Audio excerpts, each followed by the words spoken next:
So let's talk a little bit about the secret. You're one of the few guys he's divulged the secret to, or probably Oh, the only guy. I've had so many guys come to me, and I had one guy. This is funny. This is years ago. I can't even remember how long ago.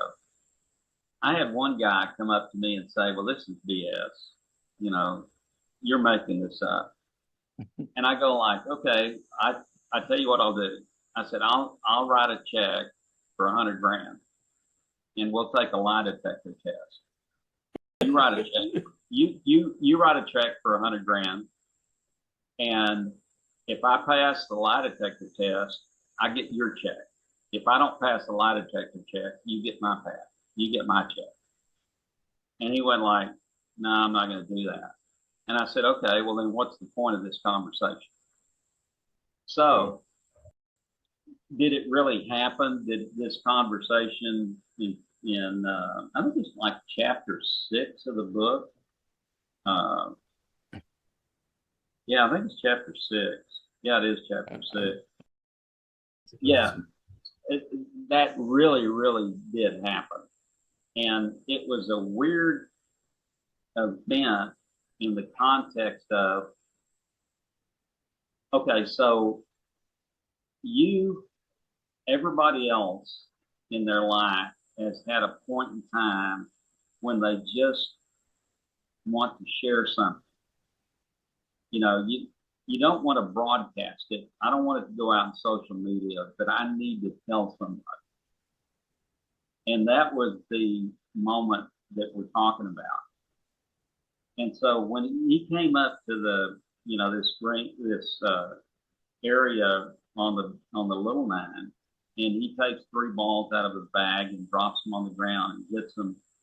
I'm just sitting there like this on the cart. We just been shagging for 2.5 hours, and he hits these balls up there, and then he looks over at me, and he goes like, "Do you want to know how to hit the ball like that?"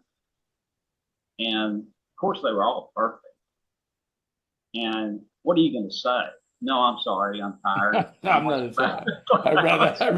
I'd rather hack it up, but yeah. Yeah. No, what are you going to say? I go like, "Yes, sir." I'm probably at that point, probably about 17, 18 years old. And so I said, "Yes, sir." And he reaches in and he grabs 3 balls out of his bag and he drops them on the ground. And then he hands me his golf club, or he holds his golf club out. So I get out of the cart and I walk over there. And so I grab his golf club. Now there's a creek about 10 yards in front of us. And I'm going like, holy shit. I'm sitting here, I've got tennis shoes, I've been shagging balls, I've got no glove on. I'm just sitting there. And so my thought process was, I don't want this club to come out of my hand, and I don't want to blade a ball or shank a ball, or, I mean, how much pressure would you feel in that environment? And even though I had known him for like 4 or 5 years, it's still a lot of pressure. Scary. So somehow I hit all 3 balls, but I hit them over the back of the green. And he's sitting on his cart and he's smoking a cigarette and he's looking at me and he goes like, "That's really good, but you hit them too far." And I was going like, "I'm just glad I got them over the creek."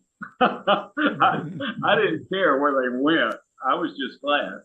And so then I go to him, I look over at him and he goes like, pauses, and I go like, "Okay, so is that because you cuffed your wrist?" Or I don't remember how the conversation exactly started, but then he begins to describe to me what he does with his downswing.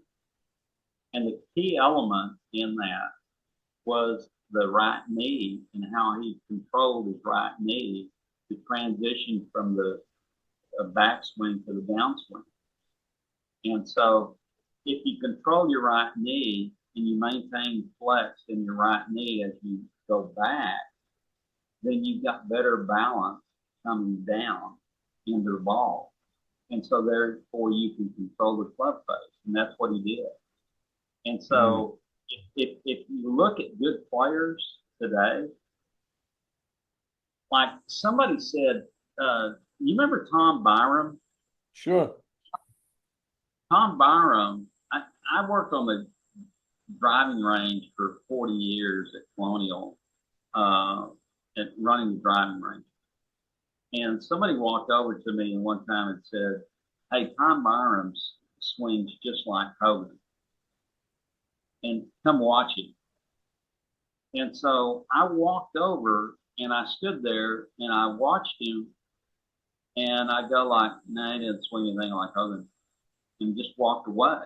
And they go like, "He swings just like Hogan." I go like, "Well, you obviously don't understand how Hogan swung." And the deal is, if there's, and I've never seen it, but if there's video on Tom Byram, he straightened his right leg Right going leg. back, and then he collapsed it going forward, and it was fine. I mean, he did very well as a player back in those days. But the deal is, Hogan didn't